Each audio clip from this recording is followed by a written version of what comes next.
فتى الأدغال من الفقر للعالمية تنمروا عليه ووصفوه بالقرد لا يسمع ولا يتكلم، يتسلق الأشجار ويركض ليلا ونهارا حتى أصبح نجما خاطفا للأضواء.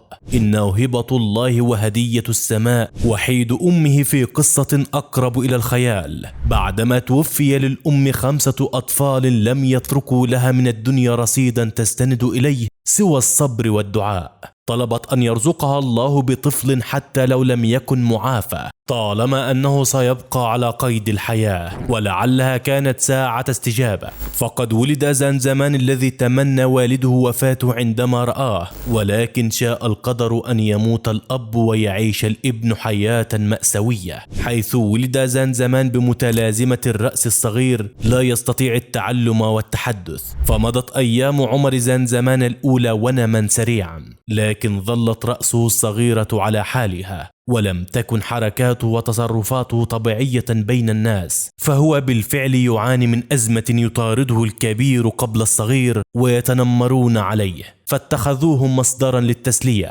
حتى بدأ الهرب إلى أطراف الغابة يبحث فيها عن الأمان الذي افتقده بين الأهل والجيران، مما جعل زنزمان يختبئ من الجميع فوق الأشجار ويتسلقها ويعيش على أعشابها وحشائشها. فعلى الرغم من بلوغه 21 عاما إلى أنه لا يمكنه التحدث أو التواصل إلا من خلال الموجات، ولا يفهم أحد سوى والدته، كما يرفض تناول الطعام التي تعده له، لأنه يتغذى على الفواكه خاصة الموز، ويتناولها من أعلى الأشجار بالغابة بالقرب من قريته في رواندا. لتقول والدته: نحن نعيش في مأساة لأني غير قادرة على مساعدة ابن الوحيد، وهو يتعذب يوميا بسبب التنمر عليه، ويفر هاربا من التنمر كل يوم، ويقضي يومه وحيدا في الغابة، وأذهب كل يوم إلى الغابة مساء حتى أعود به إلى المنزل.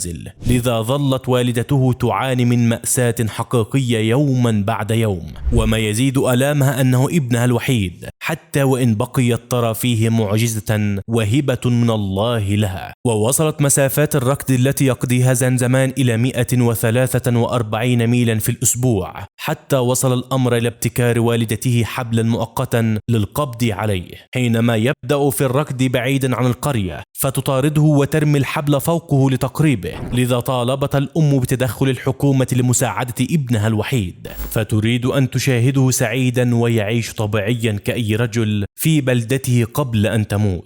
وفي تلك الأثناء بدأت قصة فدى الأدغال تنتشر لدى المنظمات المعنية بمثل هذه الحالات، وقرر المسؤولون عن هذه المنظمات اتخاذ الإجراءات اللازمة حول فتى الأدغال، حتى انتشرت قصته حول العالم، وأطلقوا حملة للتبرعات لمساعدته هو وعائلته. حينها تلقت الأم اتصالا من المسؤولين يطلبون فيه تحديد موعد في منزلها، وقرروا تسليمها المفاجأة بعقد منزل مهيئ بالكامل ومبالغ مالية كبيرة تكفيها هي وابنها، تعويضا عما حدث لهما من معاناة طوال تلك السنوات، ليذهب إلى المدرسة ويتلقى دروسه ويتعلم تلك الأمور التي حرم منها بسبب التنمر الذي واجهه وعاش معه طوال حياته. والمبهج في الأمر أنه وجد استجابة كبيرة للتعليم في مدرسته الجديدة التي تتناسب مع قدراته العقلية، بل وأنه أصبح واحدا من المشاهير، فكل من يراه يريد أن يلتقط صورة معه. وأصبح زنزمان في هيئة وملابس جديدة، وتحول فتى الغابة الذي كان يسخر منه الجيران وأبناء القرية إلى مليونير، وتبدل حاله وحال والدته من ضحية التنمر إلى رجل من أكبر مشاهير العالم،